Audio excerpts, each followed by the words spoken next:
Ups and downs, peaks and valleys, wins and losses. Tennessee's had its share of both in the first 11 games. But heading into the season finale, this squad controls its own destiny.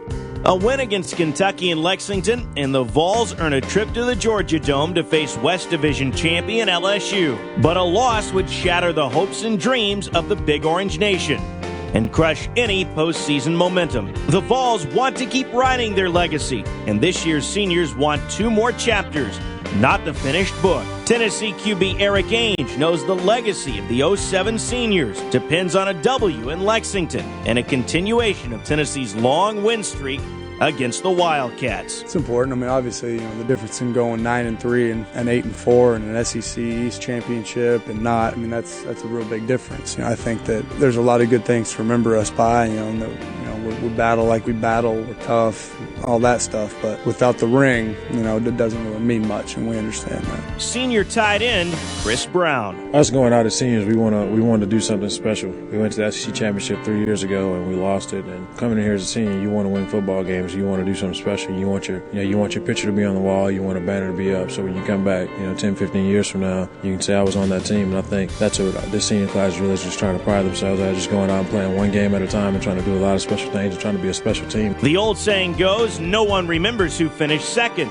And head coach Philip Fulmer agrees when it comes down to writing a legacy. They'll be remembered in a great way if we're able to pull this win off and get to the Eastern Division Championship and win it. When you come back to reunions or you come back and have celebrations at 5 and 10 years and 20 years, they don't celebrate teams that just played. They celebrate teams that were champions. So they're certainly how they'll be remembered. And if you want to say their legacy will be centered around how we finish the season. Voice of the Vols, Bob Kessling. I think you remember all teams and players by what they've accomplished on the field. I mean, you remember the ones that won the national championships and the SEC championships. That's how players and teams and coaches are measured. So it's a very big game for Eric Ainge.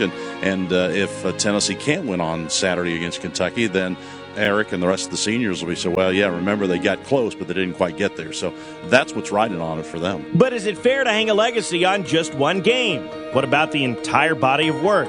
Well, good luck getting anyone to evaluate a full 4 years' worth of work in today's "what have you done for me lately" society. It doesn't mean that we're not good football players if we don't win. It doesn't mean that we're a bad team and we should be remembered poorly if we didn't go to the SEC championship. But I think it goes a long way to make us remembered really positively and as one of those teams in UT history, if we were to win this game, which, obviously we're going to do everything in our power to do. Well, I think you have to define legacy a little bit. From their standpoint, nothing's going to change. They'll always have made the great friends and had the experiences that they had here. I mean, I can look at my years at Tennessee. We won a lot of football games. We were 31, I think, and 5 while we were here.